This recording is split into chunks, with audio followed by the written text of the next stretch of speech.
a partir do versículo de número 12.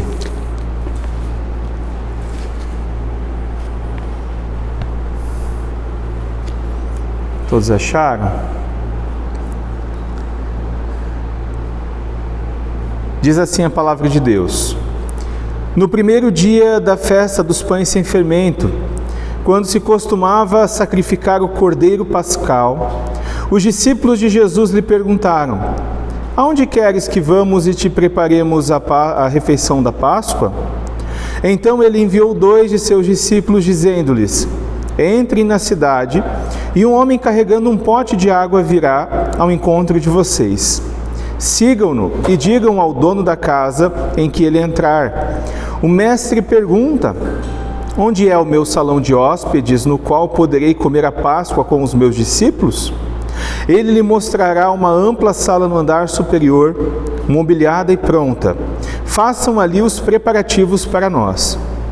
Os discípulos se retiraram, entraram na cidade e encontraram tudo como Jesus lhes tinha dito, e prepararam a Páscoa. Ao anoitecer, Jesus chegou com os 12. Quando estavam comendo reclinados à mesa, Jesus disse: Digo-lhes que certamente um de vocês me trairá, alguém que está comendo comigo. Eles ficaram tristes e um por um lhe disseram: Com certeza não sou eu. Afirmou Jesus: É um dos 12, alguém que come comigo no mesmo prato. O Filho do Homem vai, como está escrito a seu respeito. Mas ai daquele que trai o Filho do Homem, melhor lhe seria não haver nascido.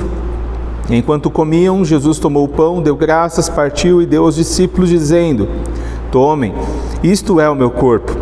Em seguida tomou o cálice, deu graças, ofereceu aos discípulos e todos beberam. E lhes disse: Isto é o meu sangue da aliança que é derramado em favor de muitos. Eu lhes afirmo que não beberei outra vez do fruto da videira, até aquele dia em que beberei o vinho novo no reino de Deus. Depois de terem cantado um hino, saíram para o Monte das Oliveiras. Disse-lhe Jesus: Vocês todos me abandonarão, pois está escrito: Ferirei o pastor e as ovelhas serão dispersas. Mas depois de ressuscitar, irei adiante de vocês para a Galiléia. Pedro declarou: Ainda que todos te abandonem, eu não te abandonarei. Respondeu Jesus: Asseguro-lhe que ainda hoje, esta noite, antes que 2 vezes cante o galo, 3 vezes você me negará. Mas Pedro insistia ainda mais: Mesmo que seja preciso que eu morra contigo, nunca te negarei. E todos os outros disseram o mesmo. Vamos orar? Deus e Pai de nosso Senhor Jesus Cristo, estamos diante, Senhor, da Tua Palavra, viva e eficaz, capaz de separar nossa alma e espírito, ou seja, aquilo que é indivisível. Pedimos a Ti, Senhor, Tua iluminação. Abre os olhos do nosso coração para vermos o Teu Evangelho. Abre os nossos ouvidos para ouvir as Tuas palavras e que, por meio da Tua Palavra, o Senhor venha criar vida em nós. Por meio da Tua Palavra, o Senhor transforme-nos em pessoas mais parecidas com Jesus. Essa é a nossa oração nessa manhã, em nome de Jesus, nosso Senhor. Amém. Amém. Nós estamos vivendo na época do Natal e é curioso no Natal falarmos de Páscoa. Muito curioso. Mas a verdade é que a época é o Natal. Já comeu seu panetone? Não? Eu já comi pelo menos 2 panetones esse mês. Um que a minha sogra e meu sogro fizeram e um que a Sheila ganhou. Mas eu aceito presente de panetone, tá? Se alguém quiser enviar. Nós estamos na época de Natal, as luzes, quando você vai, caminha no bairro de noite, muitas casas colocam luzes, algumas colocam aquelas guirlandas. Nós temos o Natal, ele está na propaganda, ele está em todo canto. Então essa é a época, mas qual é a razão do Natal? A razão de Cristo nascer é morrer. Cristo nasceu para morrer, foi por isso que Jesus nasceu. O maior propósito do nascimento de Jesus foi a sua morte. Porque é por meio da sua morte que nós encontramos vida e redenção. É interessante nós percebermos também que que no nascimento de Jesus nós vemos um Deus que se fez frágil. Você já pegou um bebezinho no colo? É frágil demais. Jesus se fez frágil no seu nascimento. O Deus Todo-Poderoso, que criou todas as coisas e sustenta elas pelo poder da sua palavra, nasceu um bebezinho frágil. E quando nós vamos para esse texto aqui, e quando nós avançamos para o final do Evangelho, nós percebemos que esse Deus, ele se faz frágil na sua morte também. Um Deus que morre é um Deus muito fraco, pensam alguns. Mas é esse Deus frágil que vai ser abandonado e traído, é esse Deus que a morte não conseguiu deter. E nessa manhã eu quero refletir com vocês sobre esse texto, e eu dividirei ele em 3 momentos: antes da ceia, durante a ceia e após a ceia. Antes da ceia nós temos a preparação. Tudo começou com uma preparação. E é interessante, meus irmãos, antes de nós entrarmos no contexto da preparação daquele dia 14, daquela quinta-feira, nós podemos nos lembrar que aquele momento na história foi preparado antes da fundação do mundo. Essa é a verdade. Porque o Cordeiro de Deus que tira o pecado do mundo, ele morre no plano de Deus antes da fundação do mundo. Então, Deus, quando cria os primeiros homens, os nossos pais, Adão e Eva, Deus sabia que eles pecariam. Quando Deus cria Adão e Eva, Ele dá para Adão e Eva o poder de escolher pecar ou não pecar. Então eles tinham esse poder. Mas Deus, quando coloca esse casal lá no jardim do Éden, Deus sabia que eles escolheriam pecar. Após o pecado de Adão e Eva, o ser humano não pode mais escolher não pecar. Nós pecamos porque somos pecadores. Mas haverá um momento, quando Cristo voltar e todas as coisas forem restauradas, nós nunca mais poderemos pecar. Então tudo começou ali, antes da fundação do mundo, quando o Cordeiro de Deus foi preparado. Após o pecado de Adão, no meio daquele caos, no meio daquela quebra de confiança, nós vemos ali o início da preparação da última Páscoa de Jesus. Em Gênesis 3,15, Deus vem a Adão e a Eva e diz assim: virá o Redentor, o Salvador, aquele que vai ser ferido, aquele que vai ser mordido no calcanhar, aquele que vai ser morto, mas ele vai esmagar a cabeça da serpente. Então, a partir daquele momento da nossa história, o plano redentor de Deus começa, e ali começa a preparação da última Páscoa de Jesus. E é muito interessante que quando nós olhamos para Gênesis em diante, nós vemos Deus conduzindo a história para esse dia aqui, o dia 14 de Nissan, uma quinta-feira. Após Adão e Eva, os seus filhos geram filhos, e nós vamos chegar em Gênesis 12 com Abraão.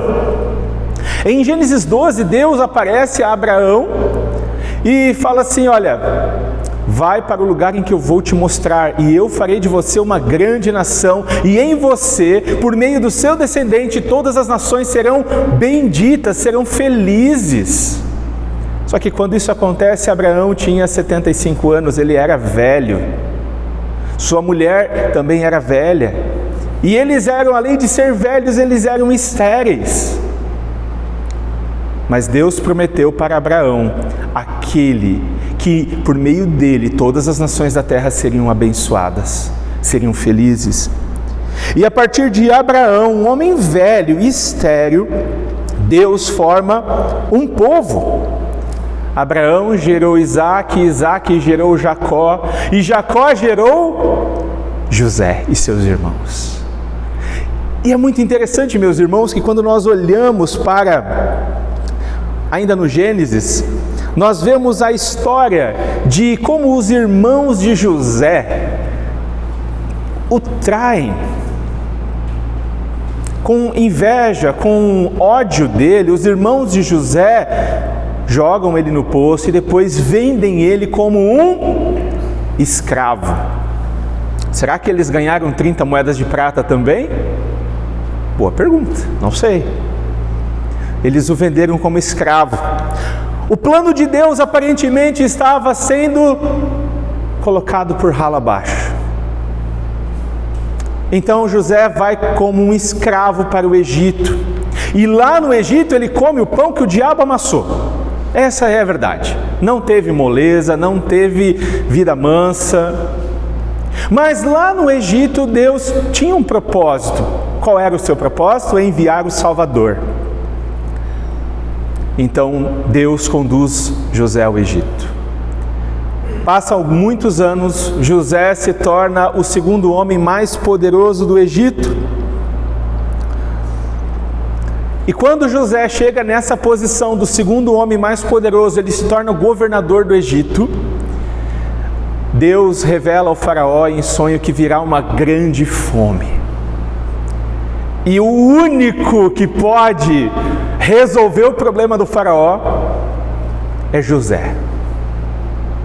Então, quando José resolve o problema do faraó, nós vemos que o mundo inteiro vinha até o Egito para comprar alimento, para a sobrevivência. Muitas pessoas acabavam, inclusive, entregando a sua vida como escravo, porque é melhor ser um escravo vivo do que morrer de fome e ver meus filhos morrerem de fome. E é nesse contexto de uma fome mundial que os filhos de Jacó vão ao Egito buscar comida. E quando eles vão ao Egito buscar comida para não morrer de fome, eles se reencontram com José. E lá eles se reconciliam. E José, aquele que foi traído, que foi vendido como um escravo, que aparentemente nunca mais iriam ver, é o mesmo José que salva a sua família, mas não apenas seus irmãos e seu pai que ainda estava velhinho, mas todo um povo de Israel. Esse povo ele é convidado pelo faraó para ir para o Egito, e lá, meus irmãos, eles se multiplicam, eles têm um lugar para morar, eles têm casa, eles têm um trabalho, eles podem reconstruir suas vidas. Passam muitos anos, José morre, e o faraó morre também. E o faraó que assume o lugar não se lembra mais do que aconteceu e de como o José havia sido importante. Então esse novo faraó impõe escravidão aos israelitas, aos filhos de Jacó. E durante 430 anos o povo de Israel foi escravizado no Egito. Mas Deus tem um plano, e nenhum dos seus planos pode ser frustrado. Então é nesse momento da história em que Deus levanta um homem chamado Moisés. E Moisés lidera o povo de Deus pelo êxodo. Após 10 pragas, o faraó deixa o povo embora. Não porque Deus precisava de 10 pragas, porque Deus é Deus e poderia fazer com que todos morressem. Mas Deus fez dessa forma para mostrar o seu poder diante de todo mundo. Então, antes da última praga, a morte dos primogênitos, nós temos a instituição da Páscoa. Nós temos o exato momento na história em que inicia-se uma celebração que deveria ser feita anualmente por todo o povo de Deus, chamada Páscoa. Em Êxodo 12, nós temos as instruções de como os israelitas deveriam fazer aquela Páscoa. Ou seja, a Páscoa não era um almoço que você prepara no dia, quando você chega em casa. A Páscoa era um evento em que as pessoas se preparavam. Não poderia ter fermento dentro de casa, nada. A casa teria que ser completamente limpa. As pessoas tinham que ir até Jerusalém. Naquela noite, antecedendo a 10ª praga, os israelitas matam um cordeiro macho, sem defeito. Pegam o seu sangue e passam nos umbrais da porta. Porque o anjo passaria aquela noite, e a porta que não houvesse a marca do sangue do cordeiro seria o lugar em que ele entraria e o primogênito seria morto. Mas toda casa que houvesse a marca do sangue do cordeiro, não haveria morte. E esse sangue que estava na porta representava ainda o sangue de Jesus, que um dia seria derramado em nosso favor. Agora que nós já temos um pouco do contexto histórico, vamos ao texto. Marcos 14, verso 12. No primeiro dia da festa dos pães sem fermento, quando se costumava sacrificar o cordeiro pascal, os discípulos de Jesus lhe perguntaram: aonde queres que vamos e te preparemos a refeição da Páscoa? A festa de pães sem fermentos durava 8 dias, começando numa quinta-feira, dia 14, e ela era uma ocasião em que os cordeiros eles eram imolados, ou seja, sacrificados, um por cada família. Geralmente a Páscoa ela era uma celebração em família, então reuniam-se as famílias, cada família se reunia, pai, mãe, filhos, e eles celebravam juntos.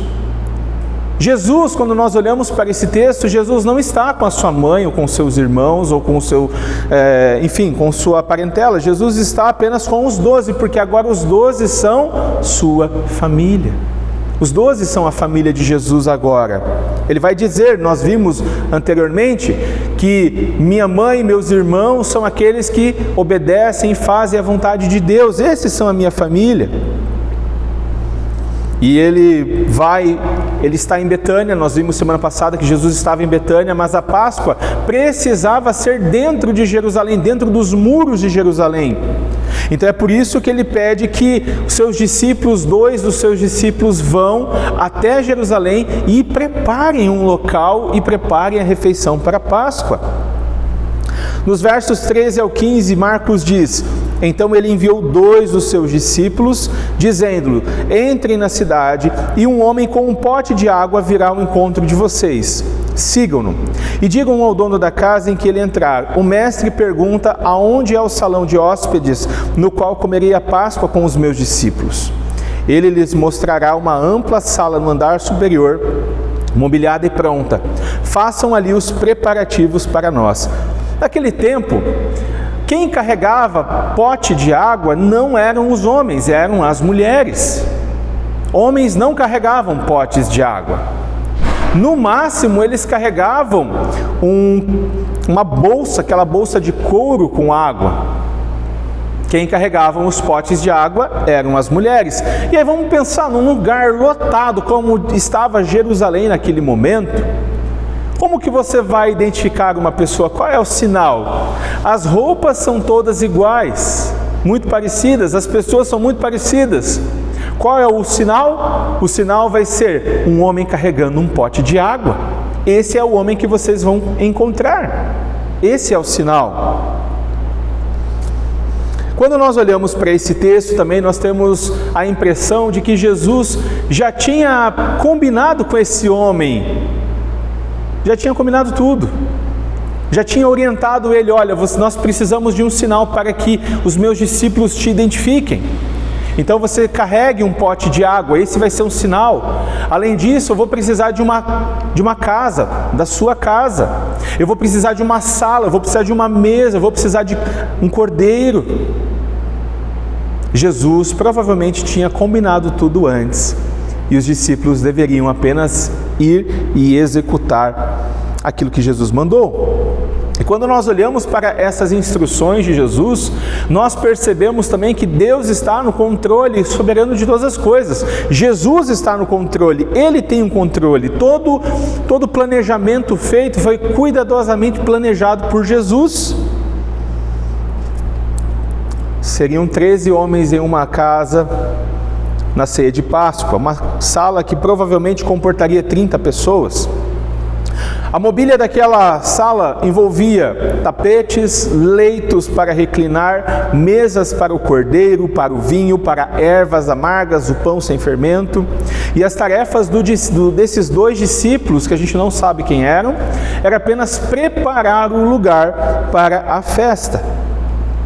No verso 16, nós lemos que os discípulos se retiraram, entraram na cidade, encontraram tudo como Jesus lhes tinha dito e prepararam a Páscoa. Basicamente, eles saíram e foram até Jerusalém, saíram de Betânia, foram até Jerusalém, 3 quilômetros de caminhada, e quando chegaram lá, encontraram tudo como Jesus havia dito. Eles encontraram um homem com um pote de água, e eles puderam então preparar a refeição da Páscoa. O trabalho deles era abater o cordeiro, esfolar o cordeiro, limpar o cordeiro e assar um cordeiro. Já fez, né? Limpar um cordeiro, né, seu Avelina? Um boi. É um trabalho fácil? Não, dá trabalho. Então esse era o trabalho. Além disso, eles precisavam preparar o pão sem fermento, uma tigela de água salgada, que simbolizava inclusive as lágrimas dos israelitas, uma tigela de ervas amargas, um molho de frutas e vinho suficiente para que cada um bebesse 4 cálices de vinho, comemorando a bênção quádrupla lá de Êxodo capítulo 6. Meus irmãos, Jesus está no comando de todas as coisas, é algo que fica notório aqui e em todo esse evangelho. A função dos discípulos aqui é crer nas palavras de Jesus e obedecê-lo. É confiar nas palavras daquele que é perfeitamente confiável e que controla todas as coisas vistas e não vistas no céu, na terra e no mar.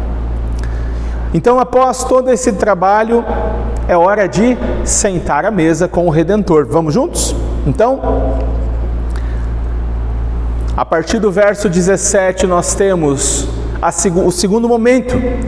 Os 12 estão na mesa com o Redentor. Após séculos de preparação divina, o Cordeiro está à mesa. E depois do trabalho dos 2 discípulos, chegou o momento da refeição. É a última Páscoa de Jesus.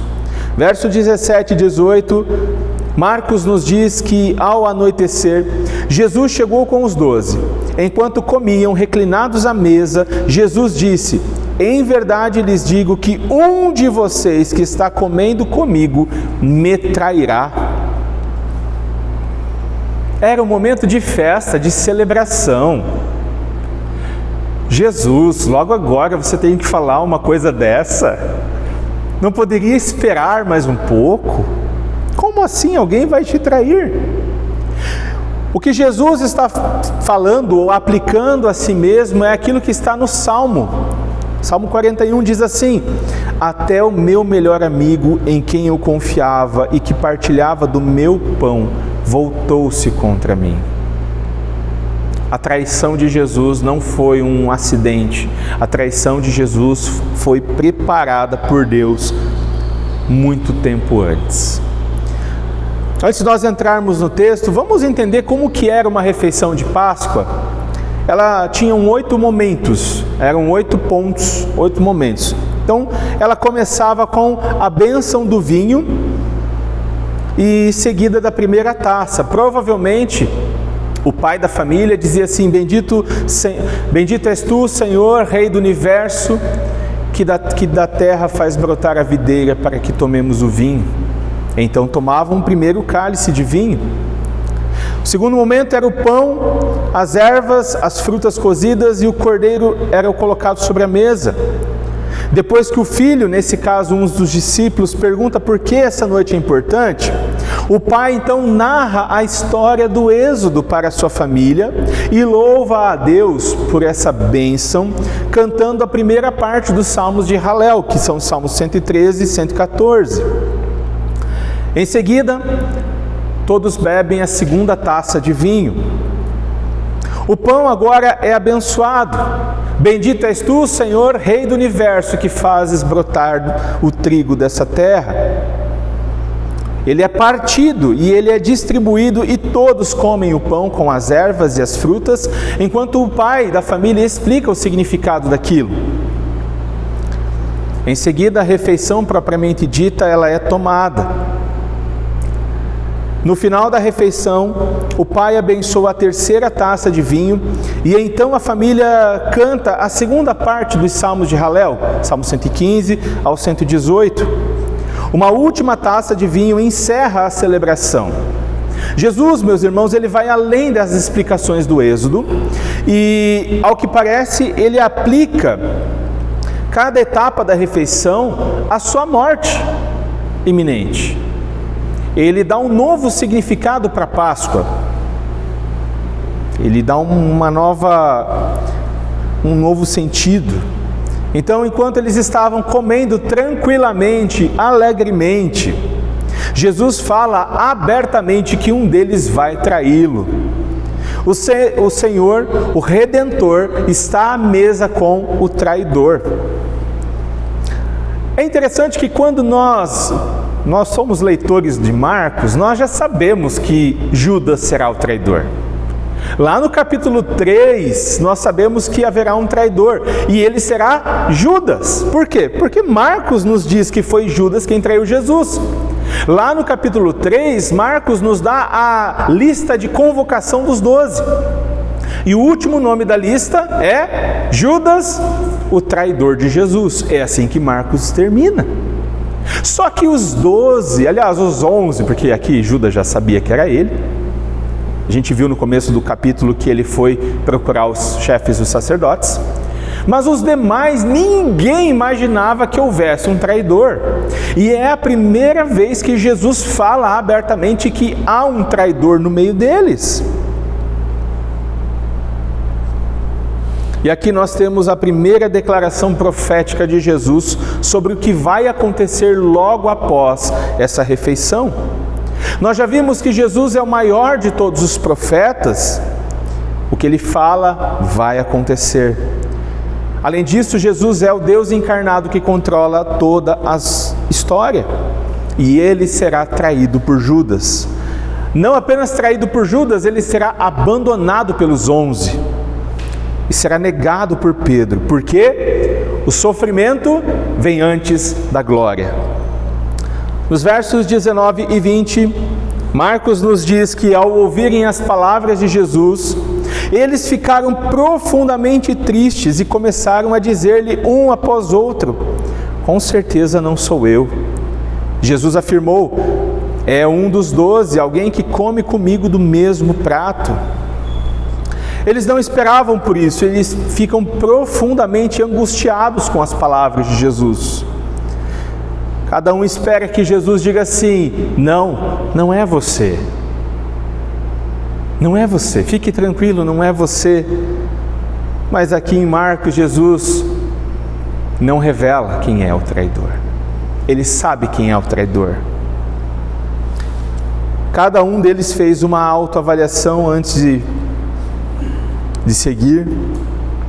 E é interessante que quando nós vamos para a primeira carta aos Coríntios, Paulo vai instruir a igreja, quando celebra a ceia do Senhor, a fazer uma autoavaliação. Provavelmente essa autoavaliação surge desse momento aqui, em que as pessoas fazem essa autoavaliação. O Filho do Homem irá, como está escrito a seu respeito. Mas ai daquele por quem o Filho do Homem é traído, melhor seria que não houvesse nascido. Após falar da existência do traidor, Jesus responsabiliza o traidor por sua traição. Deus é soberano, a morte de Jesus é necessária, mas o traidor, ele é responsabilizado. Porque foi Judas que procurou os chefes dos sacerdotes para vender Jesus como um escravo por 30 moedas de prata. A soberania de Deus não exclui a responsabilidade de Judas, não exclui a responsabilidade nossa. Judas, ele escolheu entregar Jesus. Ele recebe dinheiro para entregar Jesus. Esse foi o seu preço. E quando nós olhamos para as palavras de Jesus, nós percebemos uma dura condenação. Há uma dura condenação. Melhor seria não ter nascido. Tamanho o castigo e a condenação. E essas palavras de Jesus devem nos lembrar que Jesus não quer tirar a culpa de Judas. Judas, ele tem uma culpa e ele será condenado por causa disso. Jesus não está elogiando Judas. Ainda estamos na cena em que o Redentor está à mesa com eles. E em Marcos, a partir do verso 22, nós lemos: enquanto comiam, Jesus pegou o pão, deu graças, partiu e deu aos discípulos, dizendo: peguem, este é o meu corpo. Em seguida pegou o cálice, deu graças e ofereceu aos discípulos, e todos beberam dele. Então ele lhes disse: isto é o meu sangue da aliança, que é derramado em favor de muitos. E é bem provável que antes de beberem o terceiro cálice de vinho, é quando isso acontece. No final da refeição, o pai abençoa a terceira taça de vinho e a família entoa o Salmos de Hillel. Esse momento, então, Jesus dá um novo sentido para a ceia de Páscoa. A partir daquele momento, seus discípulos não precisariam mais matar um cordeiro. Cristo é o cordeiro. A partir daquele momento, o pão e o vinho seriam a Páscoa dos discípulos. O pão e o vinho. O pão representando o corpo de Jesus. O vinho representando o seu sangue. O pão e o vinho representando a entrega total de Jesus por pecadores.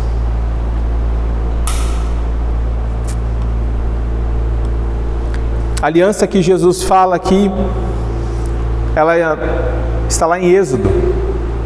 A palavra de Deus diz: depois Moisés aspergiu o sangue sobre o povo, dizendo: este é o sangue da aliança que o Senhor fez com vocês, de acordo com todas essas palavras. Então, o vinho, ele representa esse sangue, ele representa a aliança de Jesus Cristo. Não a antiga aliança feita pelo sangue de bois e ovelhas, mas pelo sangue do Filho de Deus, o Cordeiro que tira o pecado do mundo. E essa nova aliança, ela tem raízes lá em Jeremias. Abra comigo Jeremias capítulo 31, versos 31 em diante.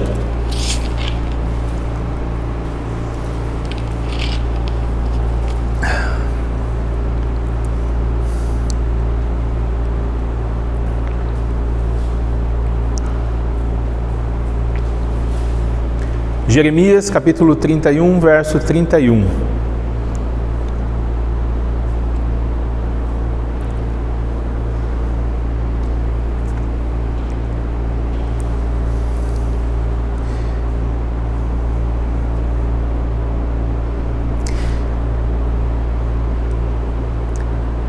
Estão chegando os dias, declara o Senhor, quando farei uma nova aliança com a comunidade de Israel e com a comunidade de Judá.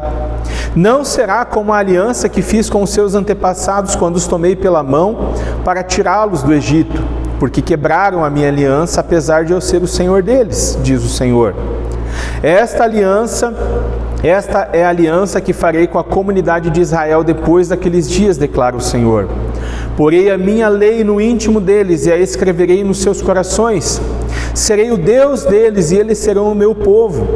Ninguém mais ensinará ao seu próximo, nem ao seu irmão, dizendo: conheça o Senhor, porque todos eles me conhecerão, desde o menor até o maior, diz o Senhor, porque eu lhes perdoarei a maldade e não me lembrarei mais dos seus pecados.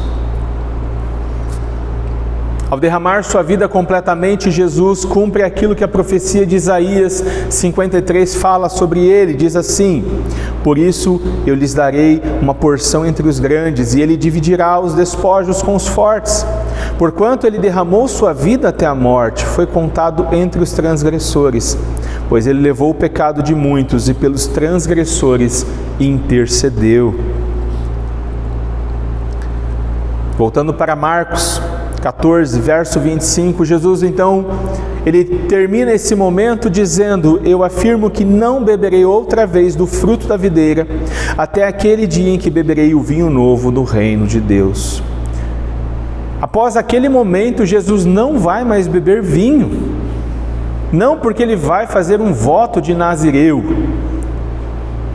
mas porque ele se prepara agora para o grande banquete que acontecerá na sua volta. Nós bebemos o vinho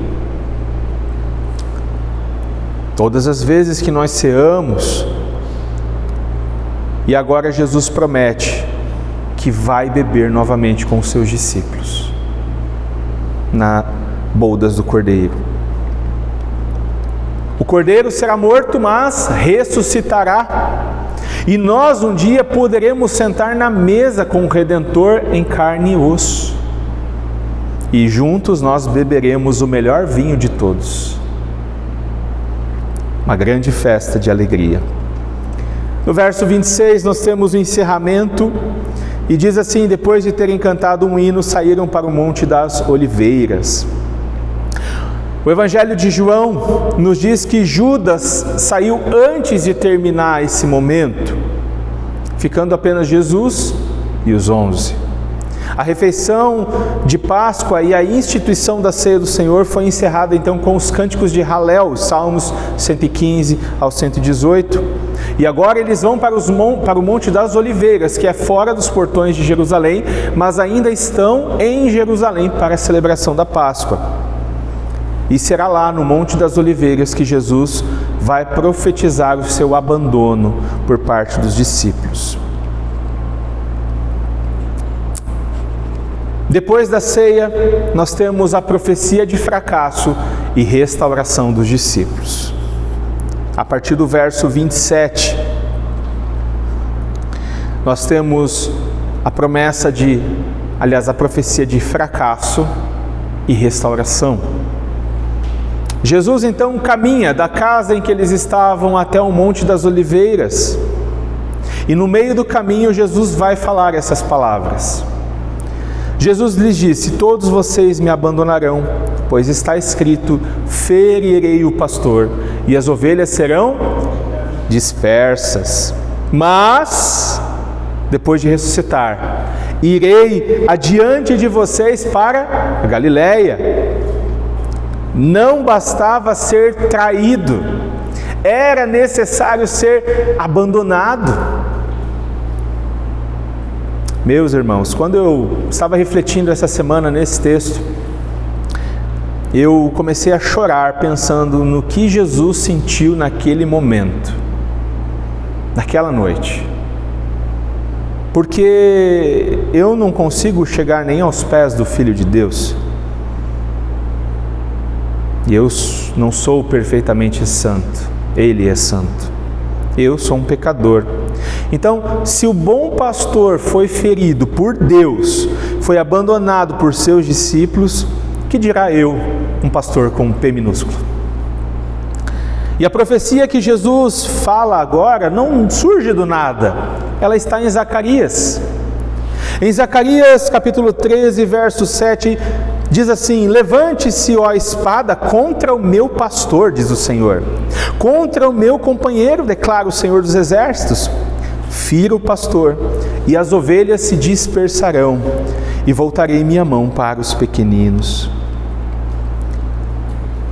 Jesus está ainda com seus amigos, mas daqui um pouco ele será abandonado. Jesus nunca abandonou os seus discípulos, mas ele será ferido por Deus.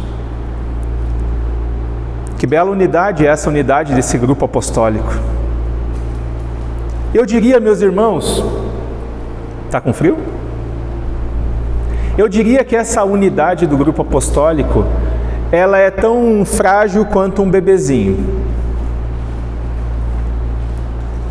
Eles passaram 3 anos do lado de Jesus. 3 anos. 3 anos do lado de Jesus. Eles conheciam Jesus de uma forma que talvez a gente não tenha noção, porque eles sabiam o que Jesus gostava de comer. A gente sabe que Jesus gostava de comer e gostava de um bom vinho, mas a gente não sabe que tipo de comida Jesus gostava. Eles sabem. Já pensou poder cozinhar para Jesus? E mesmo assim, o pastor será ferido, o pai ferirá o filho, porque o filho precisa ser ferido. É necessário que o pastor seja ferido. Em Isaías 53, versos 5 e 6, a palavra de Deus diz assim: mas ele foi transpassado por causa das nossas transgressões, foi esmagado por causa das nossas iniquidades. O castigo que nos trouxe paz estava sobre ele, e pelas suas feridas fomos curados. Todos nós, como ovelhas, nos desviamos, cada um de nós se voltou para o seu próprio caminho, e o Senhor fez cair sobre ele a iniquidade de todos nós.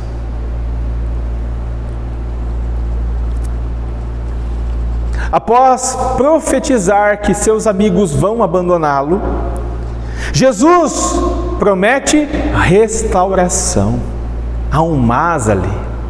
O pastor será ferido, as ovelhas serão dispersas, mas vocês serão restaurados. Jesus vai ressuscitar. Eu ressuscitarei, disse Jesus, e eu irei para a Galileia na frente de vocês, e eu me encontrarei com todos vocês. Vocês vão me abandonar, eu serei ferido, mas eu vou ressuscitar, e eu quero me encontrar com vocês depois de tudo isso lá na Galileia. Porque não serão métodos humanos que farão o reagrupamento dos discípulos, mas é o próprio Deus, o Emanuel, o Deus conosco. Nos versos 29 e 30 e 31, Marcos diz que Pedro, sempre Pedro, né? Pedro declarou: ainda que todos te abandonem, eu não te abandonarei. E Jesus respondeu: em verdade lhes digo que ainda hoje, esta noite, antes que o galo cante 2 vezes, 3 vezes você me negará. Pedro, porém, insistia ainda mais: mesmo que seja preciso que eu morra, nunca te negarei. E todos os outros disseram o mesmo. Mais uma vez, Pedro dá uma bola fora com Jesus. Lembra lá, capítulo 8? Não, mestre, o senhor não pode morrer não. E aí Jesus: arreda de mim, Satanás, porque não cogitas das coisas do reino de Deus. Pedro não vai apenas abandonar Jesus, ele vai negá-lo 3 vezes naquela mesma noite. Será que Pedro se considera melhor do que todo mundo? Será que ele se acha mais importante, mais forte? Ou será que ele está dizendo que Jesus está exagerando o que está dizendo? Quanto maior o orgulho, maior a vergonha. Pedro não vai apenas abandoná-lo. E a palavra negar, ela tem o sentido de sentir vergonha. Alguém já teve vergonha de você? De poder, de te perguntarem para a pessoa: você conhece fulano? Não conheço. Nunca vi, nem comi, nem ouço falar. Negar é sentir vergonha. Pedro vai ter vergonha de dizer, de reconhecer que andava com Jesus. Mas ele vai traí-lo 3 vezes. E o orgulho de Pedro torna a sua negação muito mais triste e trágica, porque ele foi o chefe, o líder dos 11, e disse: não, ainda que eu precise morrer, não vou te negar, não vou te abandonar, vou estar contigo. Pedro não está sozinho, porque todo mundo concordou com ele. Ninguém larga a mão de ninguém. Todo mundo se acha forte o suficiente. Todos eles colocam diante de Jesus uma disposição de morrer por Jesus. Mas essa disposição foi da boca para fora. É verdade que depois que Jesus ressuscitar, nós vamos ver isso, e Jesus lá na Galileia vai restaurar Pedro. E futuramente Pedro vai morrer por Jesus, mas não sem antes ser restaurado. Algumas aplicações para nós nesse texto. Em primeiro lugar, Deus, Ele é soberano sobre todas as coisas. Deus é soberano. Deus é soberano. A nossa liberdade, a nossa soberania, ela tem um limite. O limite é Deus, é a soberania de Deus. Mas ao mesmo tempo, nós somos responsáveis por nossas decisões. De modo que, diante de Jesus, nós somos chamados a dar uma resposta. Nós somos chamados, nós somos convidados a responder Jesus. Será que nós também iremos o abandoná-lo? Será que nós também iremos negá-lo? Sentir vergonha de Jesus? O Cordeiro de Deus foi morto por nossos pecados. E talvez você fale assim: nossa, mas eu já neguei Jesus, eu já tive vergonha de Jesus, eu não quis saber de Jesus. Mas esse Jesus é o Jesus que restaura pecadores. Esse Jesus é o Jesus que perdoa os nossos pecados. É o Jesus que trouxe Pedro de volta, que restaurou Pedro e os demais apóstolos, exceto Judas, que era o filho da perdição. Então nessa manhã eu convido você a responder com fé e arrependimento ao convite de Jesus. Jesus está aqui nessa manhã conosco e Ele espera uma resposta nossa. Nós não podemos ficar indiferentes diante do convite de Jesus. Jesus nos chama a um compromisso de caminhar com Ele. É verdade que nesse caminhar com Jesus nós poderemos fracassar, e talvez você fale assim: nossa, mas eu só fracasso nesse caminhar com Jesus. Eu diria para você que Jesus, Ele veio para os fracassados. Jesus, Ele se fez fraco para salvar os fracassados, aqueles que reconhecem os seus pecados, aqueles que reconhecem a sua miséria. É para nós que Jesus veio. Jesus não veio para os santarrões, Jesus não veio para os arrogantes, Jesus não veio para aqueles que acham que são alguma coisa. Jesus veio para aqueles que sabem quem realmente são, pecadores.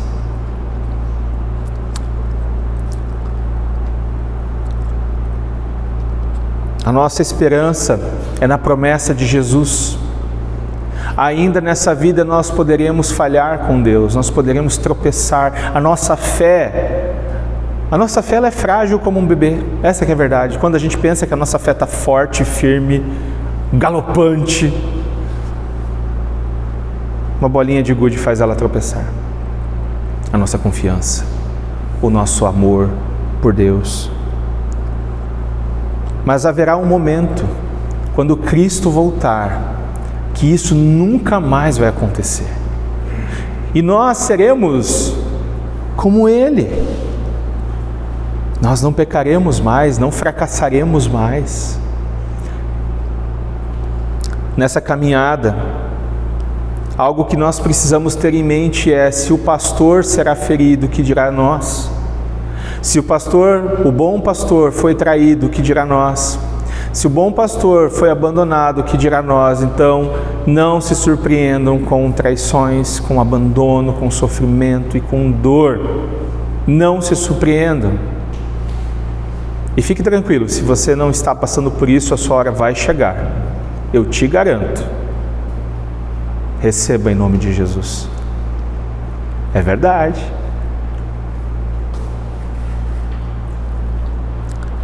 Mas o salmista vai dizer que aquele que com lágrimas semeia, com alegria faz a colheita.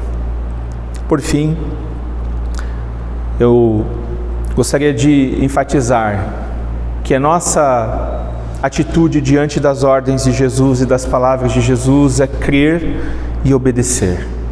Aquilo que Jesus falou é verdade. Jesus não é como eu. Eu, às vezes, posso falar uma coisa e não fazer. Eu posso falar algo e não cumprir com a minha palavra. E se você me conhece há um bom tempo, você vai dizer que eu talvez já fiz isso com você. E me perdoe. Mas Jesus não faz isso. O que Jesus fala, Ele faz. E as ordens que Ele dá não são pesadas, são para o nosso bem. Aleluia. Vamos orar. Obrigado, Senhor, nós bendizemos o Teu nome pela Tua palavra e pelo Teu Evangelho. Nos ajude, Senhor, a caminhar contigo de uma forma mais profunda, ó Deus.